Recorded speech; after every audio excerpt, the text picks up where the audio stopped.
പ്രിയപ്പെട്ട അപ്പച്ചന്മാരെ, അമ്മച്ചിമാരെ, സഹോദരങ്ങളെ, കുഞ്ഞുമക്കളെ, ദുഷ്ടതയിലൂടെ ആരും നിലനിൽപ്പ് നേടുന്നില്ല.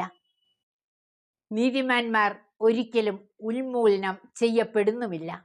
സുഭാഷിതം 12-3 ചുറ്റുമുള്ള കുടുംബങ്ങളിലേക്ക് കണ്ണോടിക്കുമ്പോൾ ചില കുടുംബങ്ങളിലും കലഹവും അതുപോലെ തന്നെ അക്രമങ്ങളും നടമാടുന്നില്ലേ?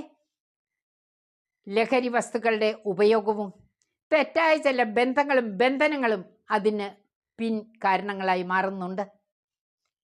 ഒരു കുടുംബത്തിലെ കലഹം ഒന്ന് ശ്രദ്ധിക്കാം. കോപം മൂത്ത് ഭർത്താവ് ഭാര്യയുടെ മുഴുവൻ മുടിയും മുറിച്ചു കളഞ്ഞു. ആ സ്ത്രീ കണ്ണീരോടെ വിശുദ്ധ അന്തോനീസിന്റെ അടുത്തെത്തി. അദ്ദേഹം ശിരസിൽ കൈവച്ച് പ്രാർത്ഥിച്ചതോടെ മുടി വളരുവാൻ തുടങ്ങി. അത് പൂർവ്വസ്ഥിതിയിലെത്തി. സ്നേഹമുള്ളവരെ, കൂടുമ്പോൾ ഇമ്പമുള്ളതാണ് കുടുംബം. എന്നാൽ നാം തന്നെയാണ് അതിനെ കലുഷിതമാക്കുന്നത്.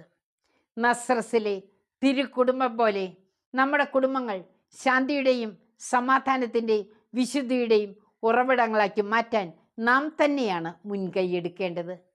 കുടുംബ റാണിയായ പരിശുദ്ധ അമ്മയോടും നാഥനായ വിശുദ്ധ യൗസേ പിതാവിനോടും നമുക്ക് മാധ്യസ്ഥം തേടാം. ദൈവത്തിൻ്റെ കൃപ നമ്മുടെ കുടുംബങ്ങളിൽ നിറഞ്ഞ് കവിയട്ടെ.